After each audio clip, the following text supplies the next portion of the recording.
이원주님이 시간이 어떻게 되시는지 모르겠어. 80분 우리인데 특강을 좀 하신다고 그랬는데 여러분들 진지하게 들으시고 또 박수 많이 쳐주시고 고개 많이 끄덕끄덕거려 주시면 또 한 20분 30분 더 하시고 질의응답하도록 해야겠습니다. 네, 이원주님 부탁드립니다. 네, 고맙습니다. 네. 물 주시면 좋을 것 같아요.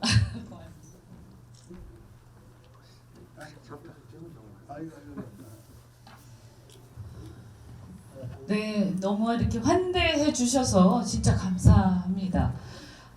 우리 뒤에 또 서 계신 분들도 거기 잘 안 보이실 텐데 여기 중간에 앞에 아까 5줄까지 자리가 조금 남아 있으니까 네, 이렇게 앞에 또 오셔도 되고요. 저는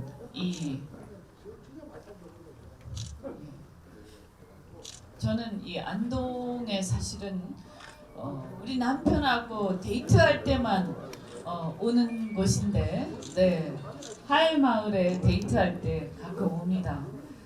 그런데 이렇게 안동에서 우리 시민들하고 같이 강의하게 돼서 정말 영광이라고 생각을 하고, 그런데 이만큼 많이 모이신 걸 보면 대한민국이 또 굉장히 위기구나 하는 생각을 합니다. 나라 걱정이 정말 많으실 거라고 생각하고, 저도 10월 달에 광화문도 나가고 했습니다만 그 수많은 국민들이 광화문에 나오면서 무슨 생각을 했을까 한번 생각을 많이 해봤습니다. 정말 거기 광화문 나오신 분들, 우리 오늘도 보니까 아주 다양하게 한국당에서도 많이 오셨고, 또 바른미래당에서도 오셨고, 또 당적이 없어도 나라를 걱정하는 분들이 많이 오신 것 같습니다. 광화문에서도 마찬가지였습니다. 그래서 저는 사실 그렇게 얘기합니다. 이미 우리 국민들은 10월 달에 광화문 광장에서 그리고 각 지역에서 이미 국민들은 통합이 되었다. 그런데 문제는 국민들은 통합이 되었는데 정치권이 안 돼서 문제인 거지 국민들은 통합이 되었다 이미. 제가 그런 얘기를 합니다. 뭘로 통합이 되느냐? 다행인지 불행인지 문재인 정권이 하도 이렇게 나라를 위태롭게 하고 우리 대한민국의 근본 정신인 자유민주주의를 위태롭게 하고 경제, 안보 여러 가지 면에서 정말로 어려운 상황을 초래를 하고 더더군다나 그 조국으로 인해서 이건 무슨 양심이 무너져가는, 그래서 우리가 그동안 믿어왔던 기본적인 정신이 완전히 부정당하는 것을 보면서 국민들이 분연이 일어났고, 사실은 그 국민들은 자기가 무슨 당적이든 아니면 당이 있든 없든 간에 다 한마음이 돼서 일어났다고 저는 생각합니다. 맞습니까?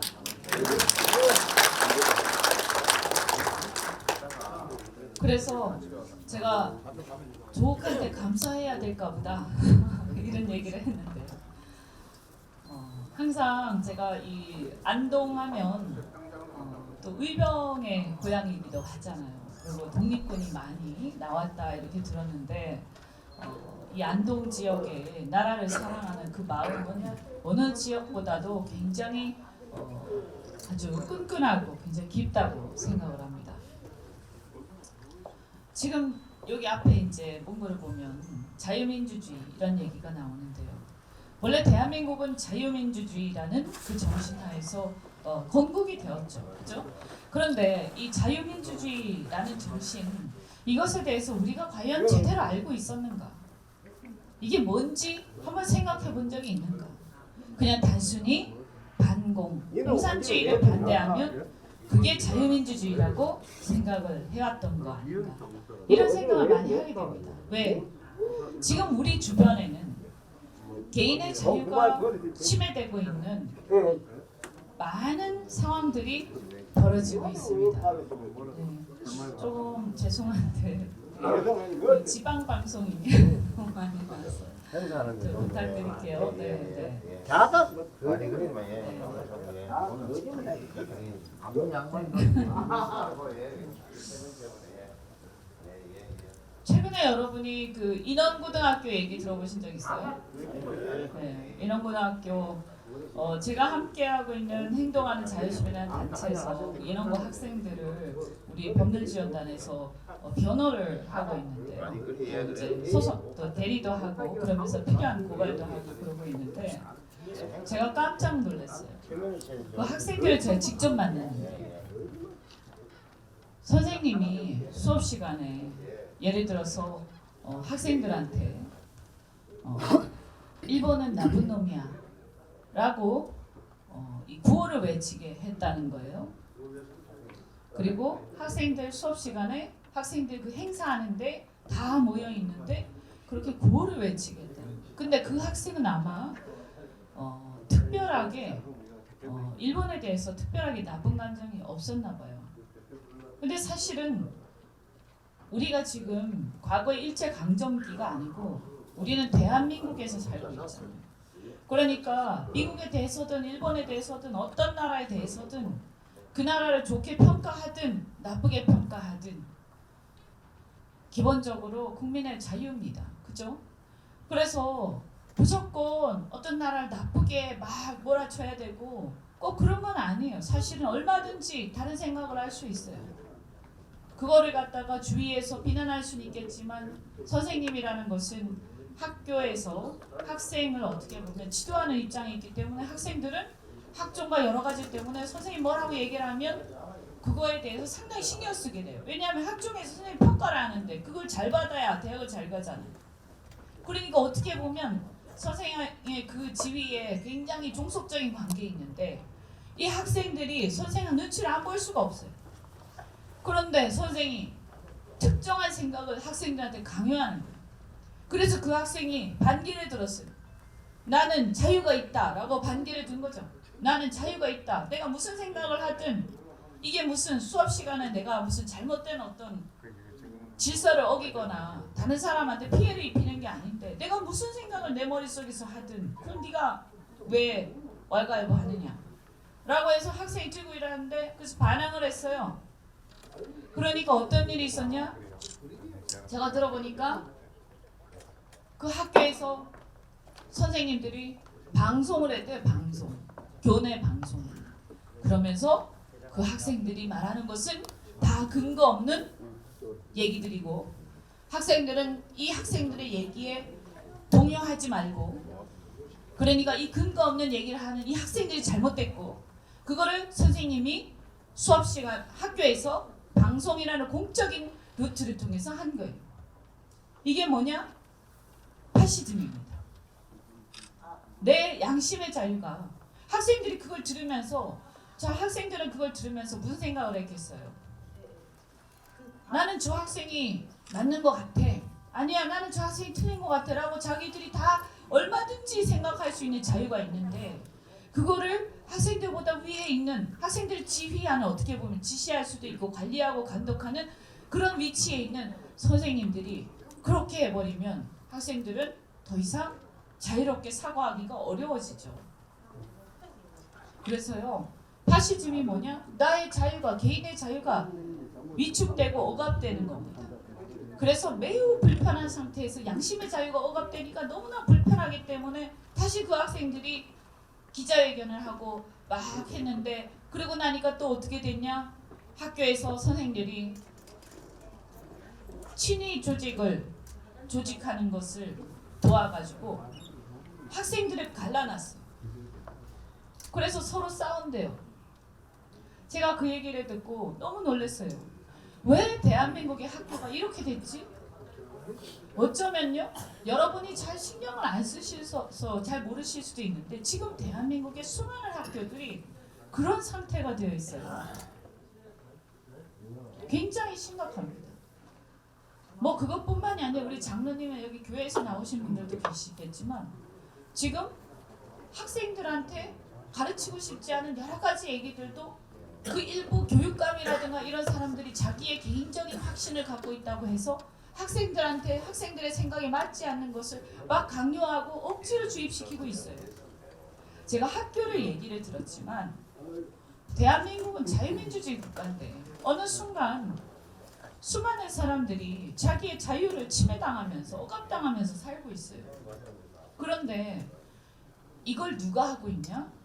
이걸 지금 집권 세력이 하고 있는. 집권 세력이 누구죠? 문재인 정권이죠. 그럼 문재인 정권은 민주당이었는데 그 민주당은 자기들은 뭐라고 얘기해왔나? 민주화 세력이라고 얘기해왔습니다. 민주화 세력이라고. 사실 저도 민주당에서 처음에 정치를 시작을 했습니다. 그래서 민주화 세력이라고 하길래 저는 매우 멋있다고 생각했어요. 왜? 대한민국 자유민주주의 국가인데 그 자유민주주의 더 확대하기 위해서 노력한 사람들이니까 멋있는 거 아니야? 이렇게 생각을 했어요. 아마 지금도 많은 젊은이들이 그렇게 생각하고 있을 겁니다. 그런데 알고 보니까 이 사람들이 민주화라고 하는데 개인의 자유를 막 억압해. 자기들만의 생각이, 자기들의 생각이 다 옳기 때문에 나랑 다른 생각을 하는 너는 잘못된 사람이야. 잘못된 사람이야. 너는 그런 생각을 하면 안 돼. 너는 의식이 없는 사람이야. 라고 하는데 또 그들이 말하는 그 생각이 꼭 옳지도 않아요. 그래서 뭐라고 다른 얘기를 하면 어떻게 하냐면 때로 일어나서 막 린치를 해요. 예를 들어서 며칠 전에 조국 사태로 인해서 문제가 막 불거지니까 서초동에 검찰청 앞에 사람들이 막 가가지고 검찰 보고 조국 수사를 중단하라고 데모를 했죠. 대한민국은 자유민주주의 국가인데 그 중에 중요한 역할 중에 하나가 사법부이고 또 검찰이죠. 그래서 그 사법부나 준사법부인 검찰은 이 다른 영역들, 그러니까 행정부라든가 대통령이라든가 국회라든가 이런 데를 견제하는 역할들을 하고 있죠. 그래서 이들이 잘못하고 나면 수사를 하고 재판을 하고 함으로써 국민들로 하여금 우리나라가 뭔가 견제되는 균형이 되고 있는 국가구나. 그래서 권력이 한쪽에 집중되지 않게 하는 거 아닙니까? 그런데 잘못을 저질렀어요. 정권에서. 그래가지고 그 정권의 핵심 요직에 있는 법무부 장관이 잘못을 저지른 혐의가 있어서 수사를 하는데 그들을 지지하는 사람들이 나타나가지고 검찰청에다가 막 욕을 하면서 데모를 하는 거야. 그런데 제가 그거를 한번 본 적이 있어요. 지나가다가 우연히. 근데 뭐 어떻게 하냐? 이상한 그 레이저 광선을 막 쏘면서 뭐 그 있잖아요. 이렇게 레이저로 된 빔 같은 걸 쏘면서 검찰 죽이자 막 이렇게 하는 거예요. 그래서 제가 그거를 보면서 깜짝 놀랐어요. 왜? 검찰이 수사하는 것은 적법한 절차에 의해서 수사를 하는데 때로 몰려가서 못하게 하는 거예요. 그래가지고 어떻게 되냐? 그 기사를 누가 쓰면요. 그 언론 보고 뭐라고 하냐면 기레기라고 하면서 댓글에다가 막 테러를 해요. 댓글에다가. 그러면 어떻게 돼요? 내가 이 언론의 기자로서 나는 진실을 보도할 책무가 있고 나는 기자로서 그것을 보도하고 싶은데 때로 그 사람들이 와가지고 나한테 댓글로 테러를 하니까 그 기자는 기사를 쓰는데 위축되게 됩니다.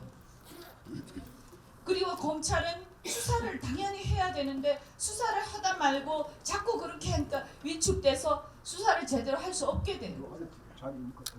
이게 뭐냐 하면 이것도 바로 파시즘이자 전체주의입니다. 전체주의.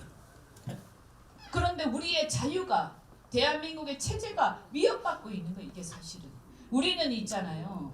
그런 걸 보면서 잘 몰라. 이게 뭔가 불편한데 뭐 때문에 불편한지 알 수가 없어요. 근데 왜 불편하면 내 자유가 개개인의 자유가 침해되고 있는데 이 침해가 어떻게 일어나냐면 어떤 특정 세력의 독재에 의해서 일어나고 있는 거예요. 옛날처럼 대통령 한 사람이 독재를 하는 그런 게 아니라 지금의 독재는 매우 심각합니다. 이것은 세력에 의한 독재입니다. 이걸 뭐라고 부르는지 아십니까? 인민 독재입니다. 이게 바로 인민 독재예요. 제가 뭐라고 하냐면 사회주의, 인민 독재 이런 것들은 갑자기 말이에요. 북한이 쳐들어와가지고 꼭 되는 게 아닙니다. 우리가 우리 스스로 자유를 지켜내지 못할 때 인민 독재 상황이 벌어지는 겁니다. 만약에 이것이 더 심화되면 어떻게 됩니까? 만약에 이게 더 심화되면 그러면 어떻게 되냐면 때로 막 린치를 하다가 나중에 이런 일이 보여져. 저놈 잡아라 죽이자 이래가지고 막 모여들어요. 야 자기들끼리 인민재판을 막 하는 거야. 그래서 이놈을 우리가 죽여야 되겠어. 그래서 진짜로 폭력 행위가 벌어지고 그것에 대해서 경찰이 꼼짝도 못하면서 폭력 행위가 벌어져도 경찰이 그것을 잡지도 못하고 막지도 못하는 상황이 오면 그것은 그야말로 진짜 인민 독재가 완성되는 상황에 가는 거. 이게 인민 재판입니다. 자 그런데 우리나라가 지금 그렇습니까? 안 그렇습니까?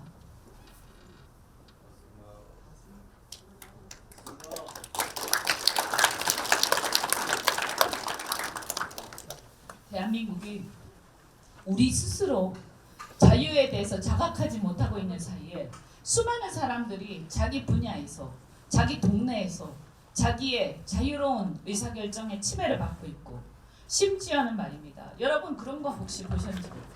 만약에 여러분이 어디서 일을 하시는지 모르겠지만 어떤 교수가 계셔. 근데 그 교수님이 자기가 무슨 글을 쓰고 싶어. 이 정권을 비판하는 글을 쓰고 싶어. 그런데 비판하는 글을 썼더니 주변에서 야 너는 보수야? 야 너는 적폐야? 그러니까 갑자기 때로 몰려와서 그 교수한테 막 욕을 하고 막 이렇게 뭔가 시위를 하더니 그 교수를 달달달 볶아가지고 도저히 더 이상 교수의 일을 할 수 없게 만들어요. 그게 뭐죠? 그게 인민재판이고 인민독재입니다. 여러분 그거 많이 보시지 않았습니까? 이 정권의 초기에 문재인 정권의 초기에 그런 일이 많이 일어났습니다. 무슨 이름으로 일어났냐? 적폐청산을 한다고 하면서 그런 것들을 만들어냈습니다. 저는 그거를 보면서 이들의 본질을 갖다가 우리가 꿰뚫어 봐야 된다. 뭐냐? 적폐청산이 국민들이 과거에 적폐청산에 대해서 박수를 쳤을 때 국민들이 그런 걸 원했을까? 그게 아닙니다. 국민들이 생각했던 적폐청산은 우리 곳곳에 있는 잘못된 제도들을 우리가 다시 고치고 그 다음에 우리가 예를 들어서 조국처럼 말이에요. 자기가 어떤 권력에 앉아있다고 그래가지고 국민들 혈세를 갖다가 혈세가 이루어지는 공공사업에 막 개입해가지고 그걸 통해서 이익을 얻고 그래서 공권력 그러니까 퍼블릭 영역 공적 영역에 개인의 사사로운 이익이 자꾸 들어가는 것에 대해서 그런 걸 고쳐달라는 거 아니에요. 그래서 권력을 사유화하지 말아달라는 얘기였거든요. 권력이 사유화되면 어떻게 돼요? 우리는 대한민국은 뭐죠? 국민주권 국가잖아요. 그러니까 주권자가 국민이에요. 그런데 권력을 위임을 해서 우리가 다 일일이 정치할 수 없으니까 그래서 똑똑한 사람들 뽑아가지고 권력을 위임했는데 그 사람들이 국민들이 낸 혈세, 우리의 재산 그리고 우리의 안전 이런 걸 열심히 지킬 생각을 안 하고 우리가 낸 혈세 가지고 마구잡이로 지 이익 얻는 데 쓰고 있고 그 다음에 우리의 안전을 지켜달라고 일을 맡겨놨더니 안전을커녕 완전히 나자빠져가지고 우리 안전은 그냥 안중에도 없어. 이렇게 되면 우리는 주권을 그들한테 위임을 했는데 이 사람들이 우리를 배신한 거야. 국민들을. 그래서 배신하고는 그걸 가지고 때를 지어가지고 우리를 이루면서 오히려 우리를 억압하는 상황이 와버린 거예요. 그게 바로 인민민주주의고 그게 바로 경제 분야에서는 사회주의 경제. 여러분 예를 들어서요. 사업하시는 분들이 많이 계신지 모르겠는데 지금 이 정권이 하는 대표적인 경제정책 소득주도 성장. 그죠? 소득주도 성장이잖아요. 그런데 그 소득주도 성장 중에서 아주 대표적인 게 최저임금 인상하고 52시간인데 지금 52시간 때문에 죽을 지경이야. 회사 다니는 사람들은 그 월급이 작기 때문에 좀 더 일을 해가지고 자기가 수당을 더 받고 이렇게 해가지고 아이들 학원도 보내고 이래야 되는데 갑자기 어느 날 국가가 뭐라고 하냐면 야 52시간만 일해야지 무슨 일을 그렇게 많이 해. 얘네 52시간만 딱 하고 집에 가. 그래가지고 갑자기 이제 수입이 줄어드니까 중소기업에 다니시는 분들이 저녁 때요 대리운전을 뛰어야 되는 상황이 왔어요. 그런 기사 많이 보셨죠?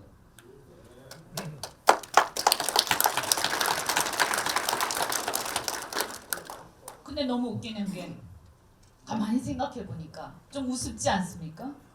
언제 국민들이 52시간 이거 강제해달라고 한 적 있나요? 그런 적 있습니까? 문재인 대통령이 대통령에 선출은 됐지만 뭐 노동자 어쩌고저쩌고 하니까 그런가 보다 했지 52시간 이렇게까지 하면서 그걸 넘게 하면 사장을 잡아가고 처벌하고 한다는 거 알고 있었습니까? 그거 괜찮다고 얘기했나요 국민들이? 아니죠. 그리고 설사 그 국민들이 문재인 뽑은 사람이 그렇다고 해도 막상 일하는 사람들이 그걸 동의한 적이 없지 않습니까?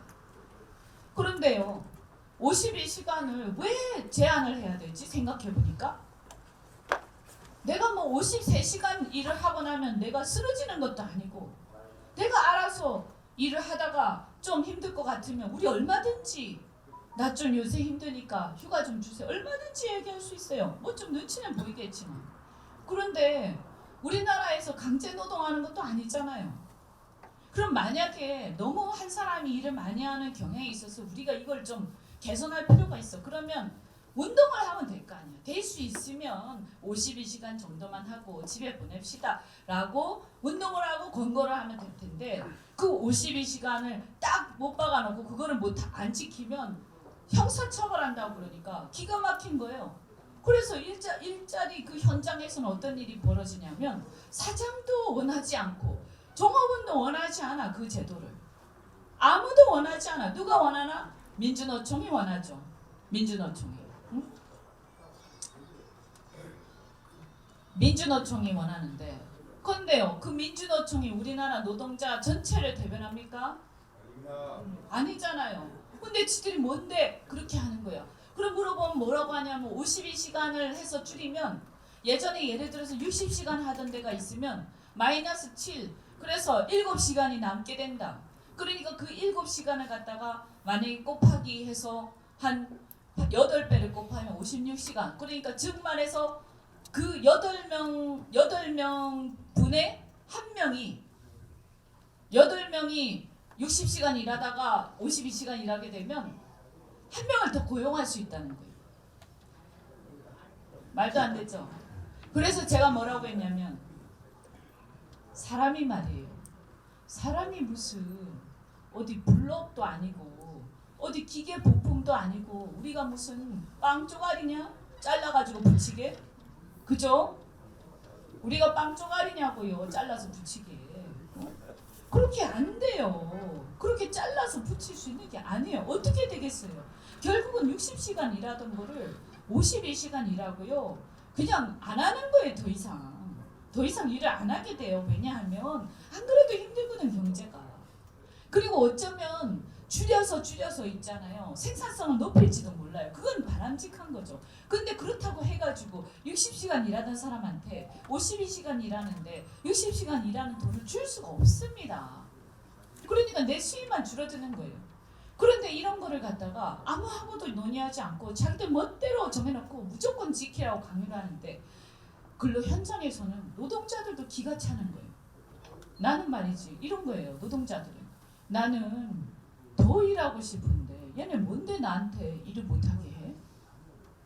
거기다가요 벤처라든가 뭐 연구하는 직업 있잖아요. 응?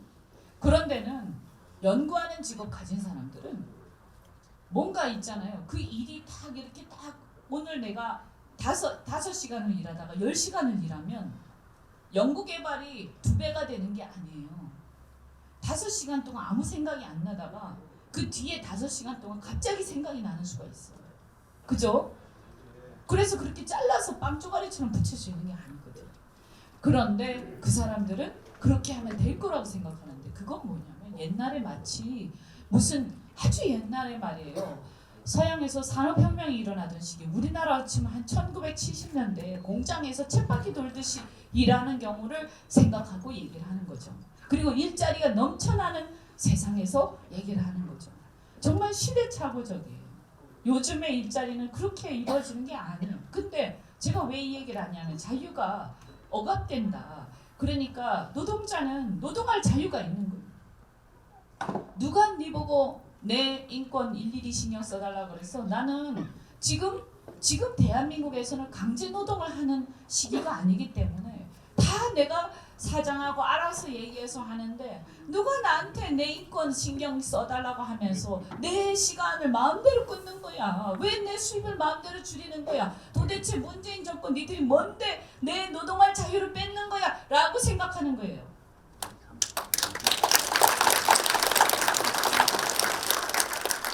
그래서 이 사람들이 지금 인간을 갖다가 부속품인 줄 알고 마음대로 잘라서 붙이면 되는 줄 알고 자기들이 법 만들어서 내려보내면 전부 다 듣는 줄 알고 사람들이 다 그렇게 살아갈 수 있다고 생각하고 시장이 파괴되어도 다시 굴러갈 거라고 생각하고 이런 어리석은 생각을 하고 있는데 이런 생각이 왜 나오냐면요.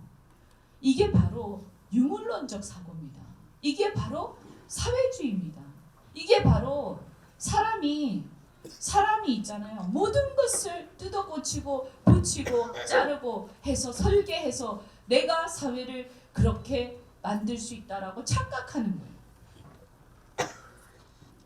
그래서 어떻게 보면 기독교적 사관이라든가 아니면 종교를 가지신 분들이 볼 때는 아주 기가 막혀요. 이건 뭐냐 하면 그 지배층, 그 권력을 가진 그런 제도를 만드는 그 지배층이 자기들이 절대자가 됐거든. 자기들이 하느님이 됐어요. 그래서 자기들이 하느님이 돼가지고 자기들이 마음대로 인간들을 조종할 수 있다고 착각을 하는 거예요. 그런데 사람은요 그렇게 쉽게 사람들 뜯어고쳐서 붙이고 자르고 한다고 그대로 되지 않습니다. 우리는 각자가 자기가 살아온 방식이 있는 거고 그 시장에서 통용되고 있던 질서가 있는 거예요. 근데 그거를 갖다가 그렇게 한다고 되지가 않아요. 그래서 사회주의는 몰락했습니다. 사람을 그렇게 해서 세상을 바꿀 수 있다고 착각을 합니다. 세상을 바꾸려면 사람의 마음을 움직여야 되고 세상을 바꾸려면 원래 있던 기성 질서를 존중해야 돼요. 그래야 진짜 조금씩 바뀔 수 있는 거예요. 예전에 프랑스 혁명이 일어났는데 프랑스 혁명이 일어나고 나서 그 다음에 혁명이요 한 8번인가 계속 일어났어요. 사람들은 혁명이 일어나면 세상이 확 뒤집어지는 줄 알았어요. 그런데 하고 나니까 계속 우리로 치면 적폐청산 같은 걸 계속했는데 하고 나니까 그 다음에는 그 적폐청산 했던 놈들이 다시 적폐청산 대상이 돼요. 왜냐하면 이제 사람들이 그렇게 해서 세상을 바꿀 수 있다고 생각을 했는데 계속 반복되는 거예요. 왜냐하면 완벽하지 않거든요, 인간들은. 그래서 우리가 안동에서 아까 제가 보수라는 얘기, 보수가 뭘까? 라고 할 때 그럼 보수는 변화하지 않는 것인가? 그게 아닙니다. 보수라는 것은 사람이라는 것은 완벽하지 않다라는 것을 인정하고 세상에 우리는 신이 아니다라는 것을 인정하고 그래서 세상의 변화는 필요한데 그 변화를 기존에 있던 세상의 질서나 이런 것들을 존중하면서 사람들을 설득하면서 조금씩 변화해 만들어가자라는 것이 바로 보수입니다. 변화하지 말자는 게 보수가 절대 아닙니다. 그래서 잘 모르는 사람들은 야 보수 꼴통 이렇게 얘기해. 아니에요. 보수가 꼴통인 거 아니에요. 보수도 꼴통이 될 수 있고 진보도 꼴통이 될 수 있어요. 보수라고 무조건 꼴통이 그런 거 아니에요. 오히려 역사를 보면요. 점진적으로 기존의 질서하고 타협해 가면서 그렇게 해서 만들어 온 변화가 훨씬 더 성공하는 경우가 많았습니다. 역사적으로. 그래서 꼴통이 아니에요. 여러분이 보수라는 말에 대해서 절대 위축되거나 그거에 대해서 창피하다고 생각하면 그러실 필요가 없습니다. 굉장히 자랑스러운 얘기입니다. 문제는 그것을 어떻게 운영하느냐의 문제가 있는 것이지 보수라서 창피하다 이게 아니라는 거죠. 훨씬 더 실질적으로 변화시킬 수 있는 겁니다. 그러면요 대한민국의 역사를 보면요 한국 보수는 또 특별합니다. 한국 보수는 누구를 한국 보수라고 해요? 대한민국의 보수라고 하면 누구를 보수라고 얘기하죠 보통?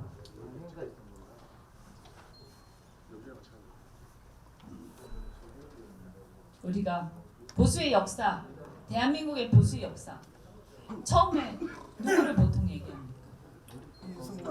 이승만 대통령 얘기를 하죠. 그리고 그 다음에 그 맥을 이은 사람을 박정희 대통령이라고 얘기를 합니다. 그러면 이승만 대통령이 그러면 꼴통이었냐? 한번 생각해 보세요. 그분은 어떤 삶을 살았냐? 처음에 그분이 있잖아요. 조선시대 구한 말에 중추원 의원이었습니다. 여러분 중추원이 뭔지 아십니까? 지금으로 치면 의회 같은 거예요. 의회. 그래서 중추원의 의원을 하셨어요. 이승만 대통령이 그때 당시에 아주 젊은 약관에 아마 과거에 급제를 했을 거예요.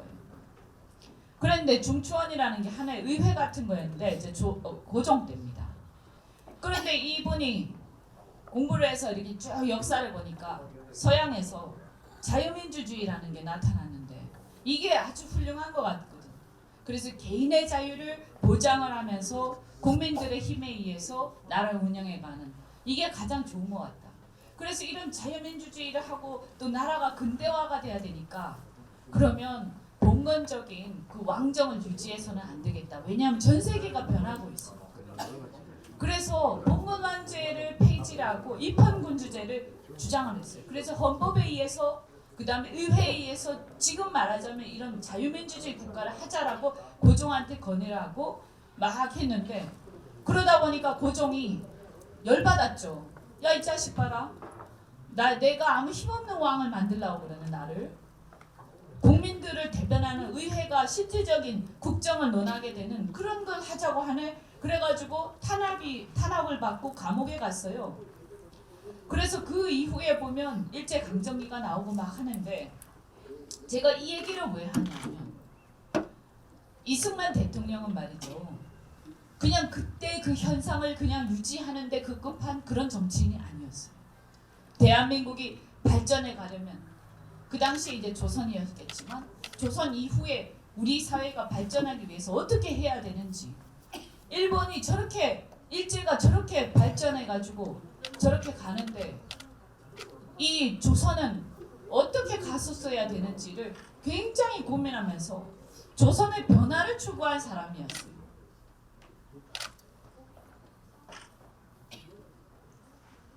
개항이 일본이 미국에 의해서 강제 개항을 당하고 우리나라는 20년 후에 일본에 의해서 일제에 의해서 강제 개항을 당합니다. 그런데 여러분 혹시 그 얘기 들으셨는지 모르겠는데 불과 20년 만에 일본이 강제 개항을 미국한테 당해가지고 그 자존심 상해가지고 발을 동동 구르던 일본이 불과 20년 만에 엄청나게 성장해가지고 그 옆에 있던 조선을 강제 개항하는 수준까지 가버렸어요. 이 20년 동안 무슨 일이 일어났을까? 무슨 일이 일어났을까요? 20년 동안 메이지 유신이 일어났죠. 메이지 유신. 그래서 일본은 그 20년 동안 메이지 유신을 하면서 엄청난 혁신을 이루고 나라가 완전히 변화해버렸습니다. 그러면서 일제는 그 군국주의 일제로 가면서 문제가 생기긴 했지만 어쨌든 간에 엄청나게 발전을 해갔어요. 그 20년이 매우 중요한 거예요. 그래서 저는 역사는 말이죠. 역사는 항상 선택의 순간이 와요. 항상 선택의 순간이. 그런데 우리가 인생을 살더라도 선택의 순간이 오잖아요. 제일 중요한 선택의 순간이 언제예요? 네, 정확하게 맞추셨어요. 제일 인생에서 뭐 다르게 생각하는 사람도 있을 수 있겠지만 인생에서 제일 중요한 선택의 순간 중에 하나가 뭐냐면 결혼 상대자를 선택하는 거예요. 그죠? 네. 그 내가 어떤 사람하고 결혼하느냐에 따라서 내 인생이 막 바뀌어요. 응? 물론 내가 중요하지만 그런 선택을 하는 순간이 있죠. 국가도 마찬가지입니다. 나라가 어떤 선택을 하는 순간이 있어요. 그 선택을 어떻게 하느냐에 따라서 그 나라 운명이 바뀌어요. 역사를 보면. 그러니까 일본은 그때 강제 개항하고 나서 너무 자존심이 상했어.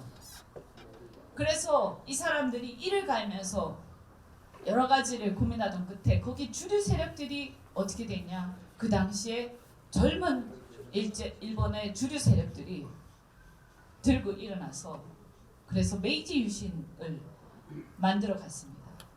그래서 일본이 완전히 뒤바뀌면서 엄청난 속도로 발전하기 시작했고, 그러면서 그 이후에 사실은 그런 국력이 있었기 때문에 주변 나라에 자기들이 지배할 수 있는 힘을 기르게 된 거죠.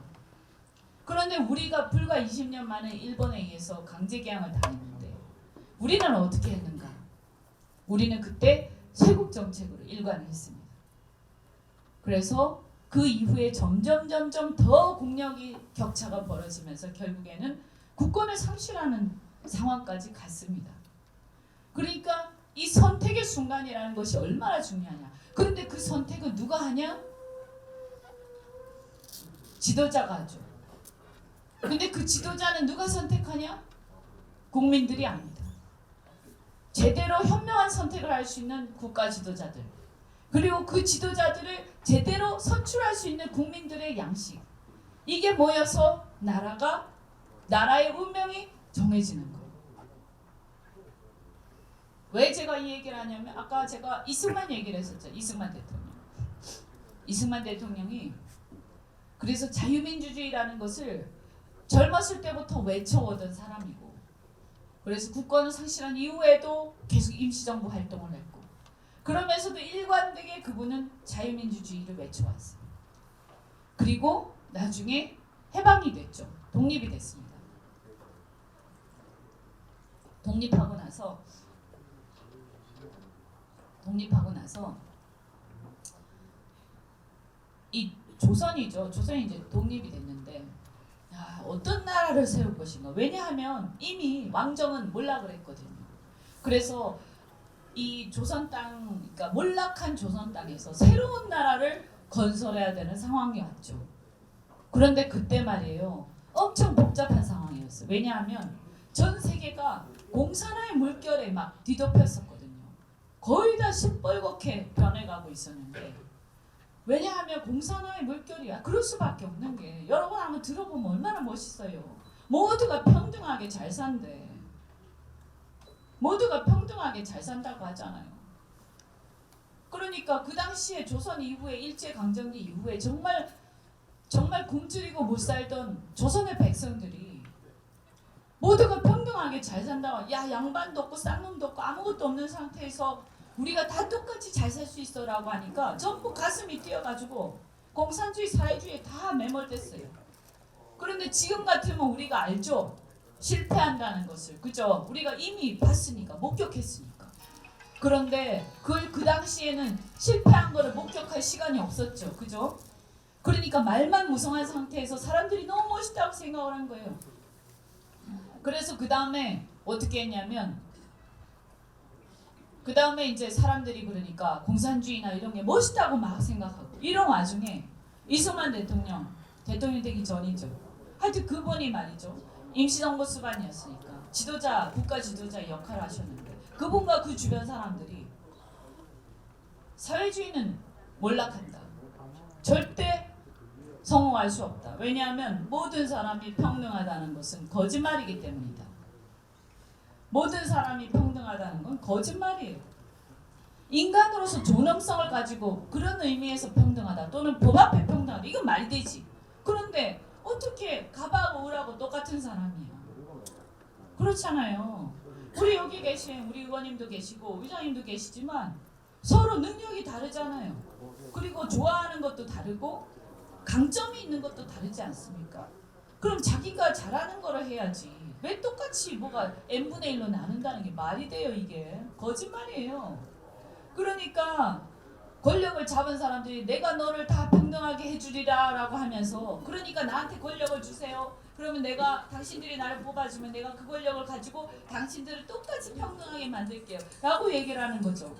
그러면 그때부터 이제 권력을 주고 나면 이 사람이 어떻게 되냐면, 내가 당신들 똑같이 평등하게 만들어야 되니까 이제부터 내 말을 들어. 너는 좀 똑똑해 보이는데 일을 좀 많이 하네.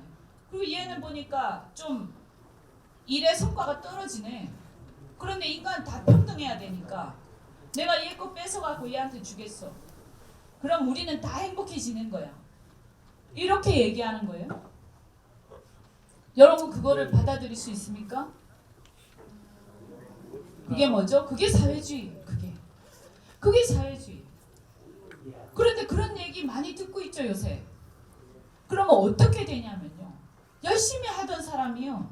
열심히 안 하게 돼. 왜? 내가 뭐 때문에 그렇게 열심히 할 거야. 나 조금만 해도 어차피 다 나눠 가질 건데 나 열심히 안 할 거야. 그래서 전부 열심히 안 해요. 그 다음에 내 거 뺏어갈 건데 내가 왜 열심히 해? 아무도 열심히 안 해. 그 다음에 어떻게 되냐면 사회가 침체돼요. 그래서 경제가 몰락하게 돼요. 지금 대한민국은 경제가 몰락하고 있어요. 왜? 열심히 일해도 그게 내게 되지도 않고 열심히 일해도 그게 상속되지도 않고 열심히 일해도 내 거 뺏어가서 다른 사람들 다 퍼주는데 다 쓴다는데 내가 왜 열심히 일해? 아무도 열심히 일 안 해. 투자도 안 해. 투자해봤자 내가 이거 다시 회수할 수 있을지도 몰라. 제 얘기는 뭐가 그럴듯한가가 중요한 게 아니라 실제로 망한다는 얘기. 그럼 망하고 나면 다 같이 망하고 나면 그 다음에 어떻게 돼? 다 같이 쪽박 차는 거지. 그런 상황이 오고 있는 거예요. 그래서 지금 대한민국의 경제가 몰락하는 이유는 전 세계에 어떤 금융위기가 있어서 그런 것도 아니고 그냥 우리 스스로 망해가고 있어. 왜? 우리는 사회주의 경제 원리를 계속 받아들이면서 그걸 우리 스스로 우리 생활 속에서 구현하고 있거든요. 그래서 그 사회주의가 몰락하는 과정을 똑같이 밟고 있는 거예요. 다른 나라들은 그렇게 해서 실패를 다 했기 때문에 이거 안 된다라고 해서 돌아가고 있는데 우리는 거꾸로 돌아가고 있어요. 북유럽 얘기 많이 하죠. 스웨덴 얘기 많이 하고. 그런 데서 말이에요. 지금 우리나라처럼 이렇게까지 하냐? 아닙니다. 결단코 아닙니다. 이 나라들이 한때 그런 적이 있었어요. 70년대, 80년대. 그런데 그렇게 하다 보니까 그때 뭐냐면 워낙 이 북유럽이 종교개혁 이후에 프로테스탄트 정신에 가득 차 있어갖고 근면성실, 검소하게 일 열심히 해야 우리가 천국에 갈 수 있어. 나의 소명을 다해야 천국에 갈 수 있어. 라는 생각에 가득 차 있었기 때문에 그 북유럽은 굉장히 검소하면서 독일도 마찬가지고 굉장히 경제가 발전하고 있었어요. 그래서 전 세계에서 경제가 거의 1, 2위를 다투고 있었기 때문에 부가 축적이 많이 돼가지고요. 그래가지고 그걸 가지고 70년대, 80년대 가면서 야 우리 이렇게 잘 살게 되는데 이제 서로 좀 나누면서 살자 이렇게 해가지고 사회민주주의로 갔어요. 그러면서 사회주의 원리를 대폭 받아들였죠. 그래서 전부 세금 왕창 내고 전부 똑같이 평등하게 나눠줄게 이렇게 갔는데 그러다 보니까 어떻게 되냐면 기업이 있잖아요. 투자를 안 하는 거야. 그래서 몇십 년, 한 20년, 30년 동안 중소기업에서 대기업으로 올라간 기업이 거의 씨가 말릴 정도로 없어졌어요. 그래서 그 북유럽 나라들이 다시 고민을 하기 시작해서 아 이거 아니네. 그래가지고 돌아옵니다.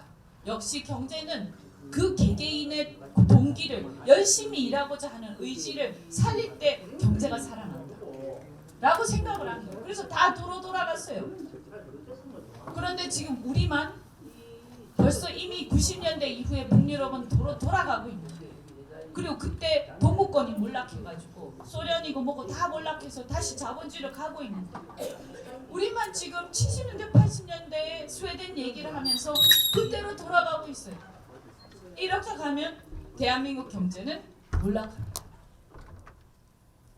그래서 제가 항상 얘기하는 게 뭐냐면 개인의 경제하려는 의지를 극대화시켜야 돼. 내가 열심히 일해서 나는 더 남아가지고 내가 연구 개발을 막 하고 해가지고 내가 뭔가 만들어낼 거야. 그래서 내가 사장이 될 거야. 응? 노동자는 사장이 되고 중소기업은 대기업이 되고 그렇게 해서 뭔가 꿈을 가질 수 있을 때 그럴 때 그 나라 경제가 발전하는 거지. 그래서 투자를 하면 내가 이거 지금 아까운 돈이지만 이 돈 투자해가지고 열심히 일하고 나면 내가 이것을 2배, 3배로 만들어서 이게 내가 부자가 될 수 있어 라고 생각해야 열심히 하는 거지. 어떻게 해도 부자가 안 돼. 어떻게 해도 중소기업은 대기업이 안 돼. 이 사회는 정체돼 있고 이 사회는 안 돼. 그리고 그냥 내가 아무리 열심히 벌어도 내가 버는 돈을 다 뺏어가가지고 다 나눠야 돼. 이런 상황이 되면 그 다음에 우리가 열심히 뭔가 으쌰으쌰 하려고 그러는데 야 52시간 하고 집에 가. 응? 그리고 아무리 해도 형편이 안 되는데 나보고 억지로 임금을 올려주라고 하면서 거의 그 전에 비해서 2배 가까운 돈을 올려주라고 하면서 나를 막 닥달을 해. 내 돈인데 내가 투자해서 만든 회사인데 나 이제 그만할래. 그냥 외국에 가버릴 거야. 이렇게 되는 거예요. 그래서 이런 상황이 지속되면 우리는 망합니다. 다시 처음부터 이런 문제들에 대해서 다시 생각해요. 힘이 없고 약한 사람들에 대해서 국가가 도와주는 건 좋아요. 망한 사람들에 대해서 저희 아버지도 IMF 때 사업하다가 망해가지고 저도 너무 어려운 상황을 많이 겪었습니다. 그래서 그런 어려운 상황 때 다시 기회를 줄 수 있게 도와주고 이런 건 좋아. 그래서 뭐냐 하면 좀 대출 같은 것도 앞으로 희망이 있는 회사들한테 열심히 대출도 많이 될 수 있게끔 뭔가 누군가가 투자를 하게끔 그래서 작은 회사를 누가 인수도 해서 큰 회사로 같이 통합도 되고 막 이런 게 활발하게 일어나게끔 그리고 능력이 있는 사람들을 갖다가 사람들이 많이 고용하게끔 그럼 뭐예요? 회사가 많이 생겨야 되잖아.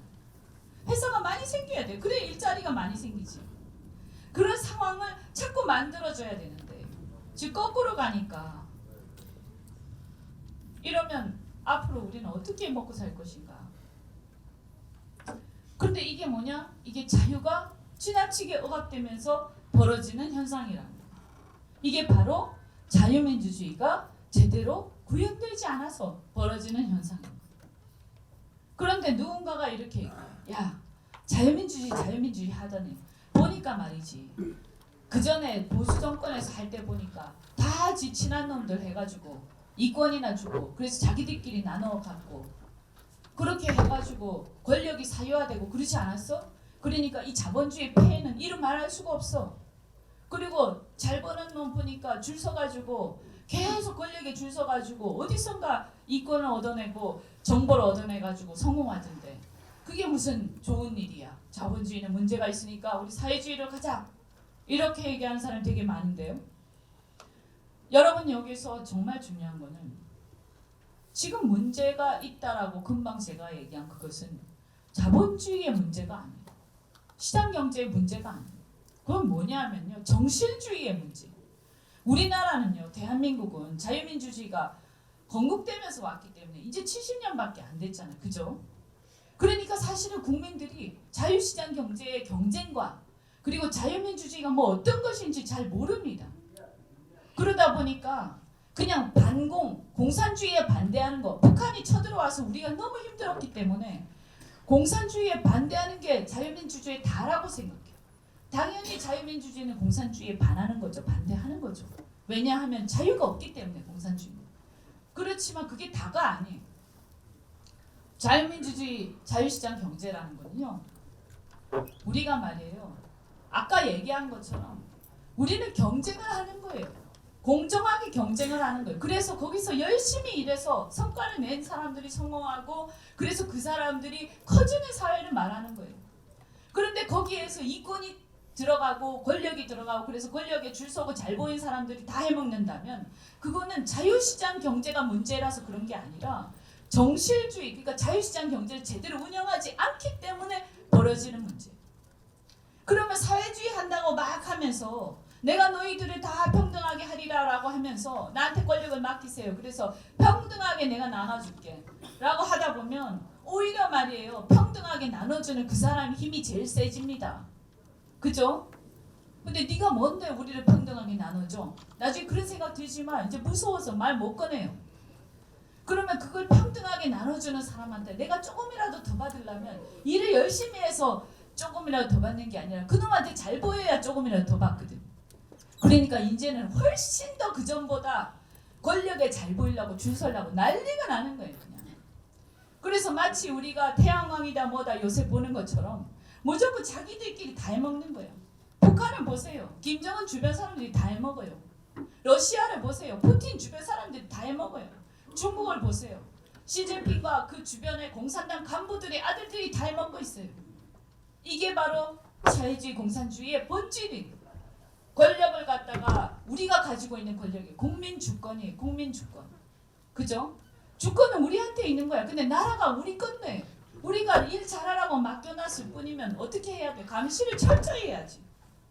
그래가지고 제대로 못하면 뭐라고 하고 그렇게 하고 나는 내가 열심히 일해서 내가 열심히 벌고 그 다음에 니들은 뭐야? 이 질서를 잘 지켜줘. 그 다음에 이 나라의 안전을 지켜달라고 권력을 맡겨놨더니 누가 언제 우리한테 부를 나눠달라 그래서 누가 언제 평등하게 나눠달라 그래서 나는 내가 열심히 일한 만큼 보상을 받고 싶지 평등하게 나눠줘야 되니까 그거 평등하게 내가 아무리 열심히 일해도 똑같이 나눠가는 그런 나라는 싫어 라고 사람들이 생각하잖아요.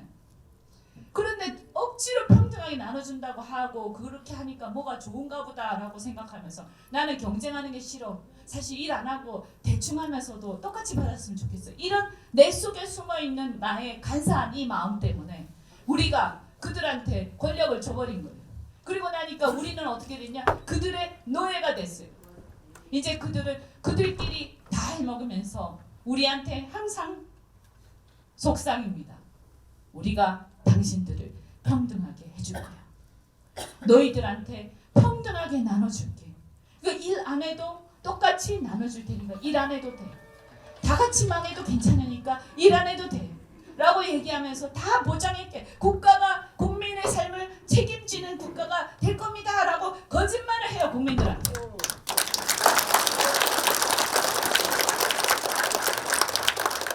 내 삶을 어떻게 국가가 책임집니까? 여러분.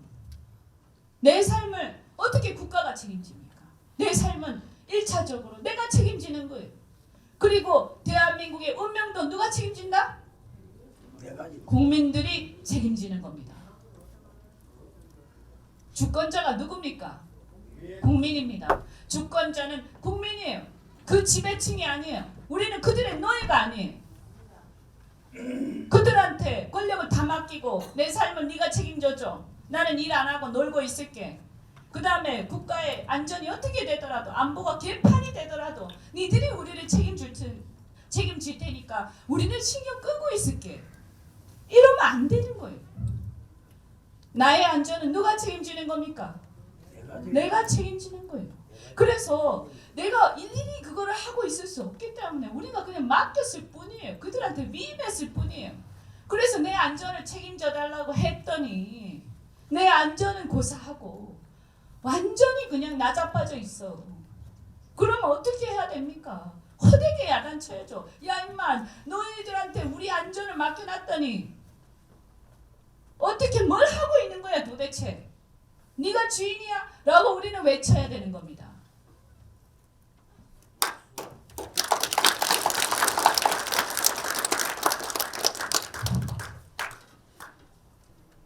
지금 대한민국 안보가 매우 심각하죠. 2년 전에 2년 반 전인가요? 평창 올림픽에서 막 김정은하고 뭐 이렇게 돼가지고 뭐 한다고 그러면서 그 직후에 이제 판문점 회담을 하고 그래가지고 김정은하고 악수를 하면서 국민들을 현혹시켰어요. 우리는 그 악수하는 장면을 보면서 솔직히 말해서 많은 사람들이 박수를 쳤어요. 여기 계신 많은 분들도 박수 쳤을 겁니다. 왜? 왜 쳤을까요? 왜 쳤을까요? 사실은요. 아마 제 생각에는 박수를 치면 무섭기 때문입니다. 무섭습니다. 핵이 얼마나 무시무시한 거라는 걸 우린 다 알고 있습니다. 얼마나 끔찍하고 모두를 멸망시킬 수 있다는 걸 다 알고 있어요. 그런데 무섭거든요. 그래서 그걸 생각하고 싶지 않아. 마땅히 무슨 해법도 없는 것 같아요. 완전히 우리는 도간에 든 쥐처럼 됐어요. 그러다 보니까 문재인 대통령이 김정은하고 악수를 하니까 눈이 번쩍하는 거죠. 야, 이제 우리는 공포심에 질리지 않아도 되겠구나. 어쩌면 저 사람들이 쎄쎄쎄 해가지고 핵을 갖다가 없앨 수도 있겠구나. 그러니까 제발 좀 이 공포스러운 상황에서 우리를 벗어나게 해줘. 라고 하면서 국민들이 박수를 막 쳤어요. 그런데 사실은 우리는 알고 있었어요. 김정은이 핵을 폐기할 리가 없다는 거예요. 그죠? 왜 폐기할 리가 없냐? 왜 핵을 만들었죠? 저들은? 저 사람들이 핵을 만든 이유는 김정은은 자기 목숨을 보존하고 자기 정권을 유지하기 위해서 핵을 만들었어요. 왜냐하면 그 독재 정권이 북한 인민들을 완전히 지배하고 노예처럼 다루고 있는데 다른 나라들이 정말 싫어하거든요. 그리고 우리가 인권으로 보더라도 그런 나라가 어떻게 존재하나. 그리고 북한 주민들이 정말 김정은을 그 김일성 일가를 마음속으로 깊이 흠모해서 좋아하는 걸까 아니면 사실은 세뇌돼 있고 그 다음에 모든 게 노예처럼 걸려 있으니까 그 독재의 하에서 어떻게 할 수가 없기 때문에 그러니까 말을 잘 듣는 거죠. 그러니까 사실은 김정은 입장에서는 아주 반일방석이죠. 언제 내가 제거될지 모르는데 내가 무슨 협박 수단이라도 갖고 있어야지. 공갈 수단이라도. 그러니까 핵을 만든 거예요. 공갈 수단으로. 나를 못 없애게 하려고. 그런데 그 핵이 유일하게 자기 안전을 보장하는 건데 그냥 좋게 말해가지고 그거 없애겠습니까? 어떻게 해야 없어질까요? 네가 핵을 없애지 않으면 너는 죽을 거야. 네가 핵을 갖고 있는 게 너를 안전하게 하는 게 아니라 그것을 없애는 것이 너를 훨씬 더 안전하게 할 거야. 라고 돼야 없애지 않겠습니까? 그죠? 그런데 그거를 우리는 너를 이해해. 우리는 너를 이해해. 네가 그 안전을 위해서 핵을 갖고 있는 걸 이해해. 그러니까 없애주면 참 감사하겠어. 누가 없애겠어요. 그래서 알고 있었어요. 전부 다 상식적으로 우리가 세상을 좀 살아본 사람이라면 김정은의 핵을 없애기가 어렵다는 걸 다 알고 있습니다. 그런데 우리는 그 순간의 공포 때문에 그 순간의 마음의 안위 때문에 박수를 치고 그냥 잊어버리기를 원했어요. 항상 사람들은 눈앞에 있는 진실이 너무나 불편할 때는 그걸 잊기를 바라거든요. 그래서 잊어버리면서 마음이 편안해지고 그 순간을 도피하고자 하죠. 그죠? 그래서 우리는 현실을 도피해왔어요. 그래서 2년 반 동안 도피한 결과 어떻게 됐냐? 북한 핵은 없어지기는커녕 훨씬 더 고도화되고 그때만 해도 사실은 완성되기 전이었는데 이제 완전히 완성돼서 고도화돼 버렸어. 훨씬 더 없애기 어려운 상황으로 변한 거예요. 시간을 줘버렸어. 어떻게 해야 되냐? 어떻게 해야 됩니까? 답이 없어요. 그죠? 그러면 어떻게 해야 돼요? 그러면 이제 항복? 비굴하게 야 이제 우리는 핵을 없앨 수 없다는 걸 알았어. 그런데 네가 핵을 갖고 있으니까 우리한테 무슨 얘기를 하더라도 이제 우리는 겁이 나서 너의 말을 들을 수밖에 없어. 국민들이 또 우리 전쟁할 수는 없잖아. 그러니까 뭐든지 시키는 대로 할게. 지금 그렇게 되고 있는 거 아닙니까?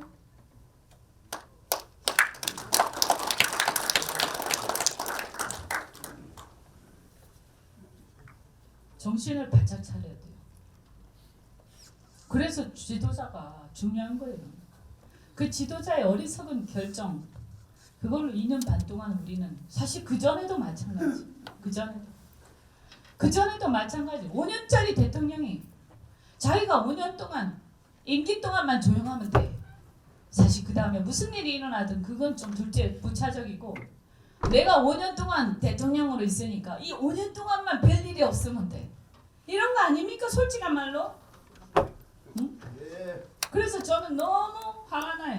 이 무책임한 것들. 국민들은 계속 대한민국의 국가는 계속되고 있는데 5년 동안 자기가 임기가 있다고 해서 그 5년 동안만 어떻게 좋게 싸바싸바 해가지고 지나가고 나중에 결과적으로 계속 더 악화되는 이 상황은 누가 책임질 건가? 우리 국민들이 스스로 책임지는 수밖에 없는 상황으로 계속 가고 있는데 우리 아이들은 어떻게 할 거야? 응?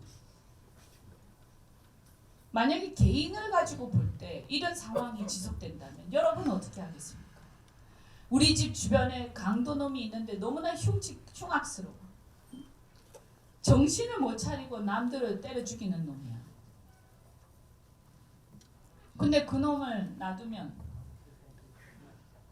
나중에 우리한테 엄청난 우환이 될 텐데 순간적으로 야 우리 좀 잘 지내자 이러면서 먹을 거 갖다 주고 뇌물 바쳐가면서 살아오고 있어요. 우리의 안전을 위해서 뇌물을 계속 바쳐야 할 것인가? 아니면 그 흉측스러운 놈을 갖다가 우리가 어떤 결단을 내려서 뭔가 끝을 볼 것인가? 지금 이런 기로에 우리는 서 있습니다. 그래서 이때 중요한 건 뭐냐? 이때 중요한 게 뭐예요? 맞습니다. 네. 이때 중요한 거는 뭉쳐야 돼요. 그 동네 사람들이 뭉쳐서 없애야 돼요. 그죠? 응? 근데 지금 뭉치나요? 제가 얘기하는 건 단순히 보수 통합만 얘기하는 게 아니에요. 김정은의 북한의 그 핵 문제 우리를 위협하고 있잖아. 그죠? 물론 여러 나라들이 핵을 갖고 있어요. 북한은 왜 못 갖게 해? 그 말도 일리가 있어요. 왜 북한만 못 갖게 해? 그런데 우린 그런 거 관심 없어. 다른 나라가 갖고 있든 북한이 갖고 있어도 되는 자격이 있다 없다 그게 중요한 게 아니고 북한은 우리 옆에 있기 때문에 안 갖기를 바래. 그죠? 우리 안전을 위해서. 뭐 거기 다른 나라가 있다 없다 그 관심이 없어요. 우리는. 왜냐하면 북한 바로 앞에 있거든. 우리 자신의 안전을 위해서 우리는 그 핵을 없애야 되는 거죠. 그런데 이게 안 되니까 지금 이런 상황에서 우리가 아까 그 흉측한 이웃을 갖다가 어떻게 처리할 것인가 했을 때 일단 가장 중요한 거 그 동네 사람들이 뭉쳐야 될 거 아니에요. 응? 그래서 뭐 죽이 되든 밥이 되든 뭘 할 거 아닙니까? 그 힘이 있는 주변 사람들이 다 모여가지고 동네 사람들이 모여서 뭔가를 하면 그래도 낫지 않겠어요? 그래서 뭐냐? 그럼 북한의 핵에 대해서 우리하고 같은 이해관계를 갖고 있는 나라들이 어떤 나라들입니까? 미국과 일본 그리고 자유민주 진영의 동맹들이죠. 뭐 그것이 옳다 그르다 그게 중요한 게 아니야. 난 관심이 없어. 그게 옳고 그르고 문제가 아니라 우리의 안전을 어떻게 해야 지킬 수 있을지가 문제인 거예요. 그래서 만약에 그들과 손을 잡았을 때 안전을 지킬 수 있으면 좀 꼴보기 싫어도 참아야지. 그죠? 그렇지 않습니까?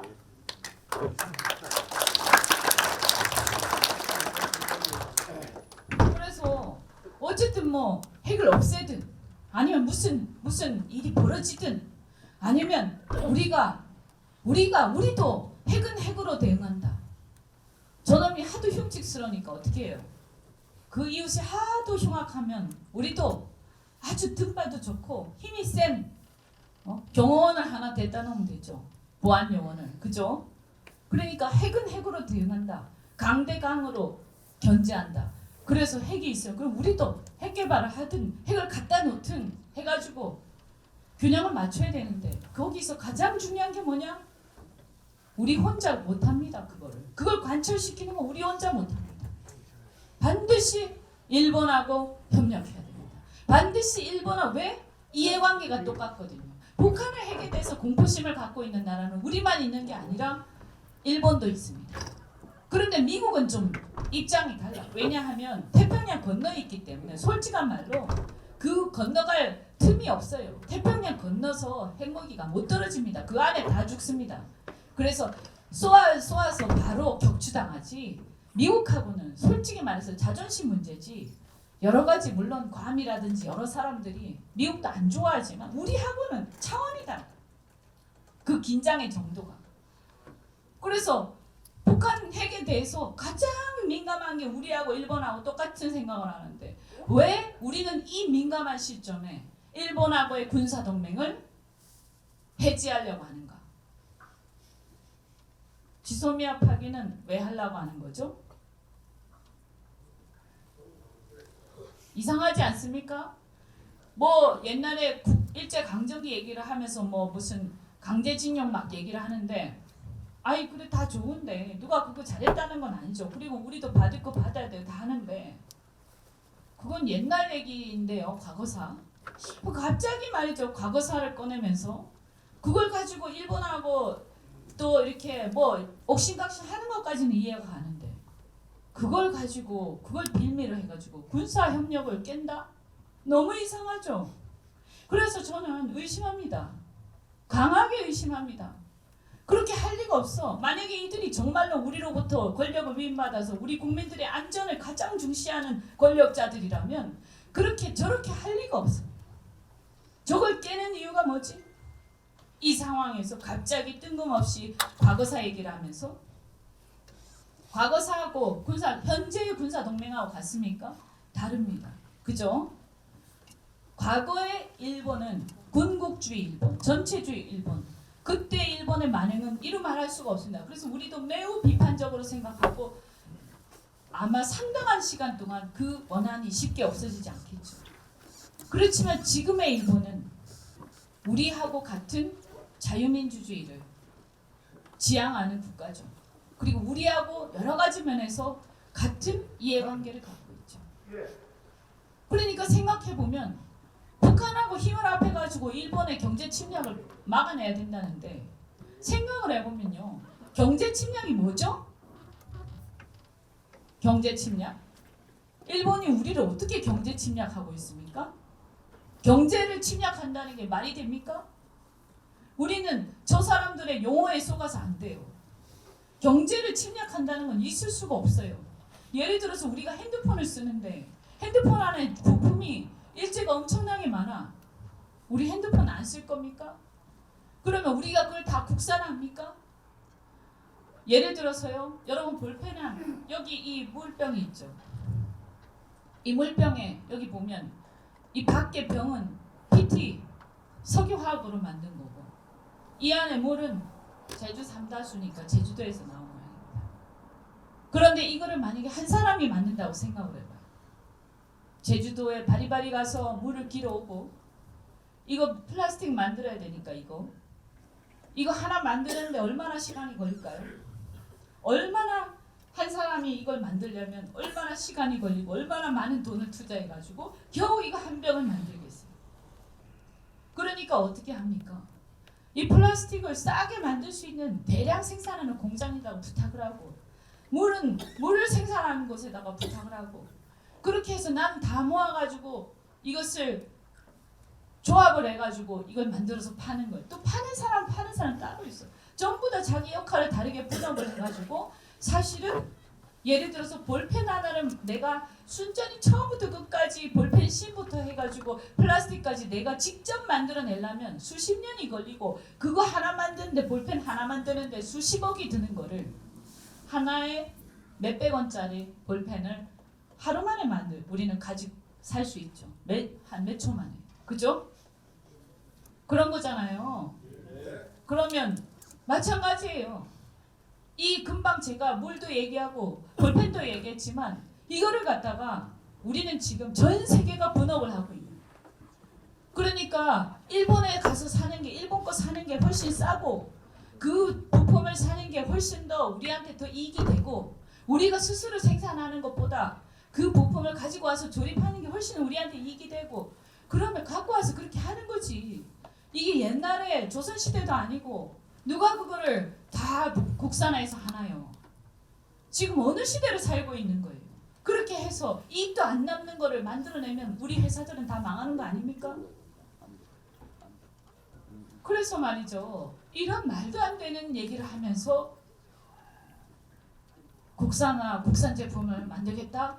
헛소리들을 하고 있어. 아, 기가 막히죠. 지금 이 시대가 어떤 시대인데?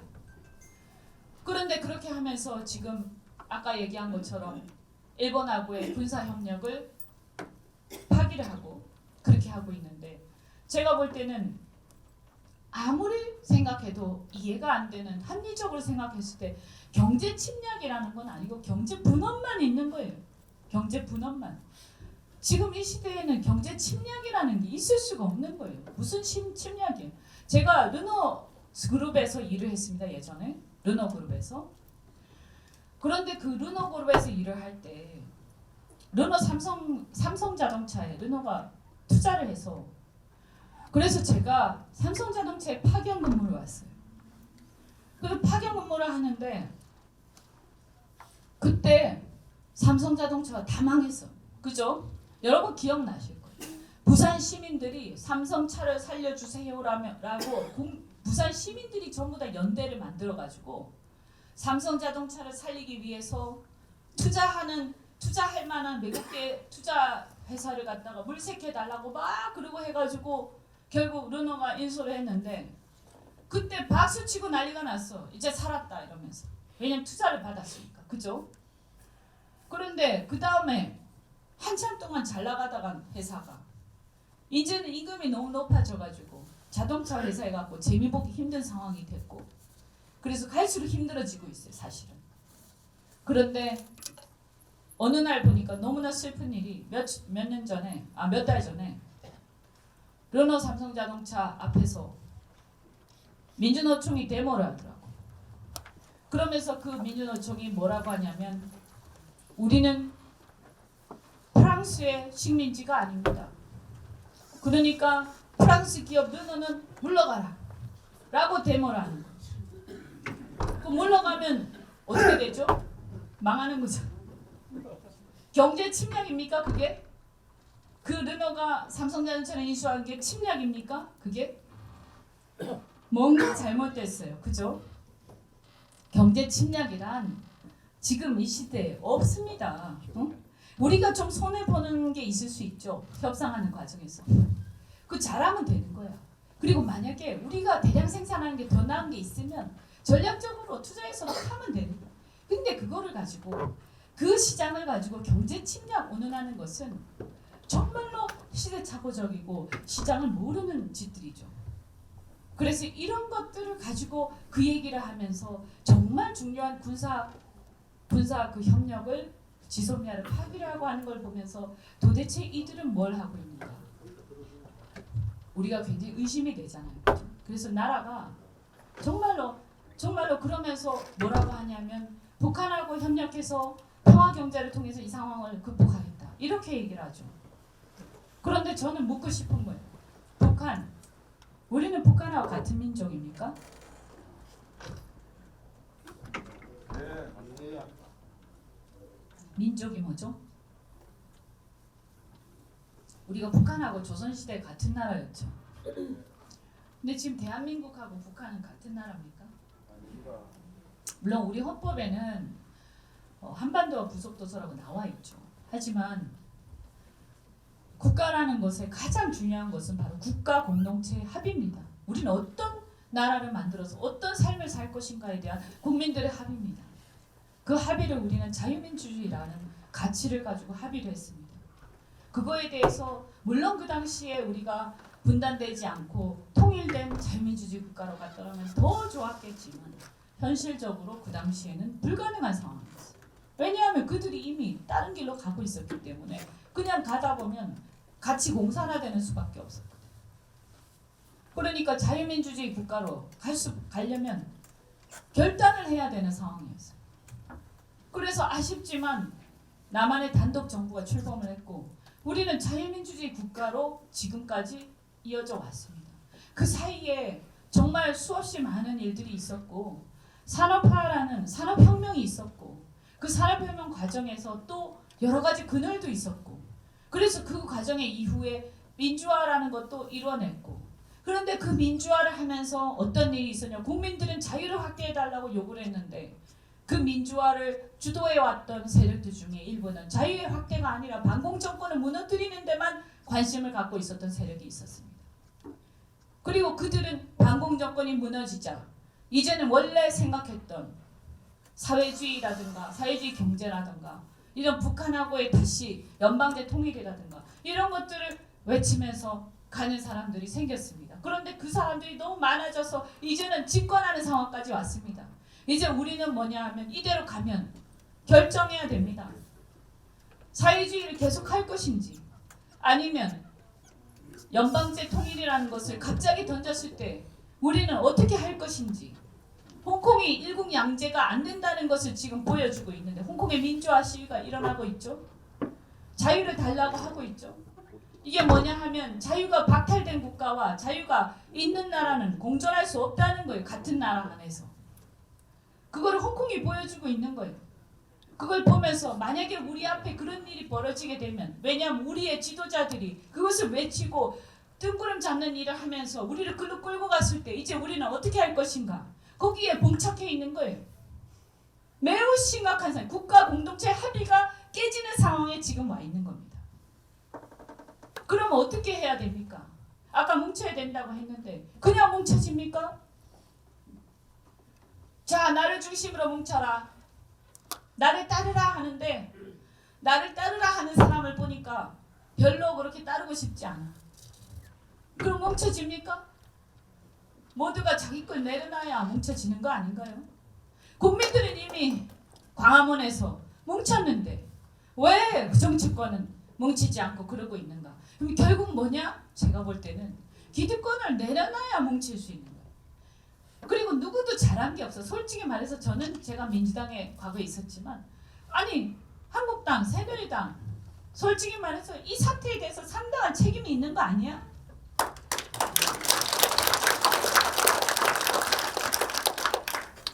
그러면 성찰을 해야지. 성찰을.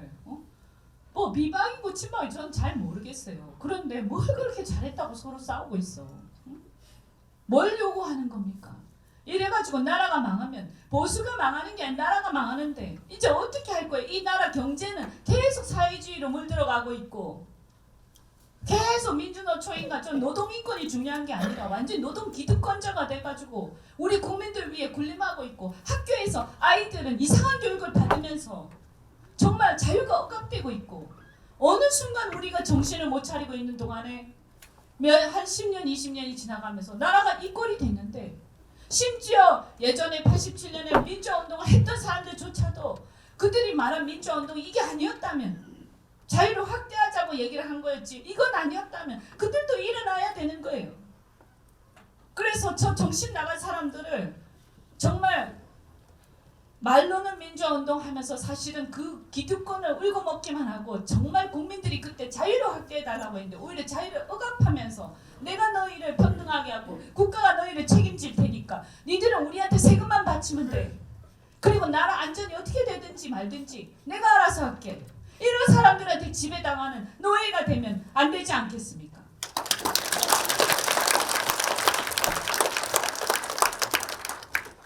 그래서 변화가 필요합니다. 변화가. 이대로는 저는 안 된다고 생각합니다. 제가 일일이 말씀드리지 않아도 이 상태로는 안 된다는 거 다 알고 계실 겁니다. 그리고 내년 선거 또 그 다음에 대통령 선거 우리가 무슨 왕을 모시고 여왕을 모시고 이런 거 아니잖아요. 우리가 좋아하는 사람이 각자 있겠지만 저는 이렇게 생각해요. 제가 얘기했어요. 제가 민주당을 탈당할 때 얘기했습니다. 무슨 나보고 뭐 친한이니 뭐 친뭐니 하는데 나 아무 관심도 없고 내가 관심 있는 것은 내가 지향하는 가치다. 난 사람을 추종하지 않는다. 그래서 그 가치를 지킬 수 있는 사람이면 내가 지지하고 그 가치를 못 지키는 사람이면 아무리 그 사람에 대해서 내가 애정이 있어도 그 사적 관계지 내가 관심이 없다 나는. 왜냐? 우리 아이들을 지켜야 되니까. 국민들을 지켜야 되니까. 그래서 정말로 우리는요 그냥 무작정 뭉친다고 되는 일이 아니에요. 변화가 필요해요.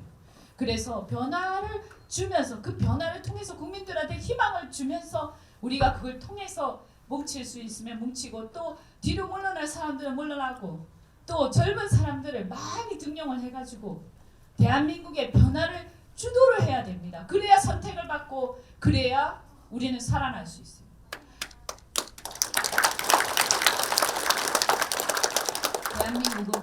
대한민국의 보수는요 항상 변화를 주도했습니다. 보수가 꼴통이 아닙니다. 언제부터 보수가 꼴통이 되었습니까? 원래 대한민국의 보수는 지난번 제가 아까 얘기했지만 이승만 대통령 봉건 왕정 시대에 입헌 군주제를 맺히면서 감옥에 갔던 사람 그 어려운 상황에서도 결단을 내려서 공산화를 막아낸 사람입니다.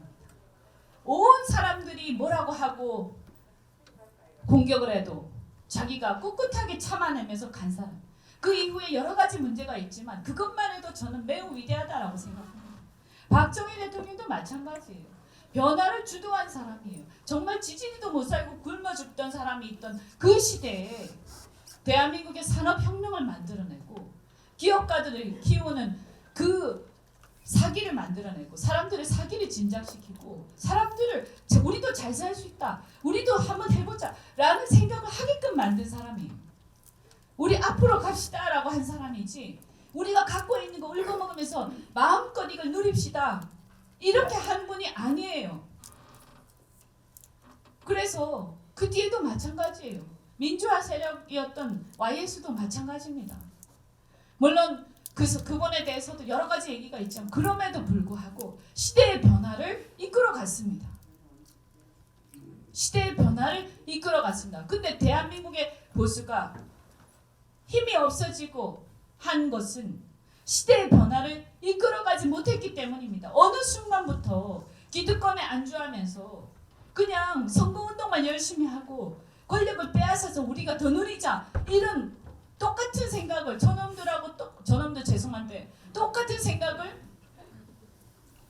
하면서 별 볼 일 없게 자꾸 보이니까 국민들이 꼴통이라는 얘기를 하기 시작한 겁니다. 원래 보수가 꼴통이 아닙니다. 보수라는 것은 변화를 주도하고 그 변화를 실제로 이루어내는 겁니다. 실제로 민주화도 노태우 대통령이 6.29를 통해서 종지부를 찍었기 때문에 그게 가능했었습니다. 뭐라고 욕할 수도 있지만 변화를 수용을 했습니다. 그래서 이제 저는 대한민국 역사적 전환점에 서 있습니다. 경제도 외교도 안보도 이대로 가면 추락하는 상황에 있다는 걸 많이 느끼실 거예요. 여기 계신 분들이. 그런데 이 상황에서 대한민국의 역사를 주도해온 보수 세력이 변화하지 않고 또 기득권에 안주해서 만약에 이 나라가 이대로 쓰러진다면 정말 우리는 어떻게 해야겠습니까? 그래서 여기 계신 분들이 한국당 뭐 여러 하여튼 출신들이 계시지만 중요한 것은 변화를 주도해야 된다. 그래서 새로운 시대를 우리가 이제 열어야 된다. 그냥 단순히 저들을 막기 위해서 우리가 집권하자 그런 게 아닙니다. 국민들한테 희망을 줄 수 있도록 우리가 변화를 해야 되고 그런 과정에서 통합도 이루어지고 연대도 이루어진다. 희망이 있어야 통합도 하고 연대도 하는 거지. 그냥 내가 나를 따르라. 내가 다 가질 거야. 이래가지고 뭐가 되겠습니까? 그래서 그런 거에 사실 정치권이 앞장서서 해야 되는데 그러지 못한 상황에서 제가 너무 죄송하게 생각하지만 여기 계신 분들도 그렇게 정치권이 움직일 수 있도록 요구를 해주시고 이제는 국민들이 주권자잖아요. 그러니까 내 나라는 내가 지킨다. 그리고 이 나라의 자유민주주의는 내가 지킨다. 이런 생각을 꼭 가져주시고 그리고 저도 제가 뭐 삭발했다고 여러분들이 또 격려도 하시고 하는데 이 변화를 주도하는 세력이 발생을 해야 되는데 이게 잘 안 될 것 같아요. 그러면 또 제가 미흡하지만 이런 세력을 만들어내고 그런 과정에서 통합과 연대가 이루어질 수 있도록 제가 노력하겠습니다.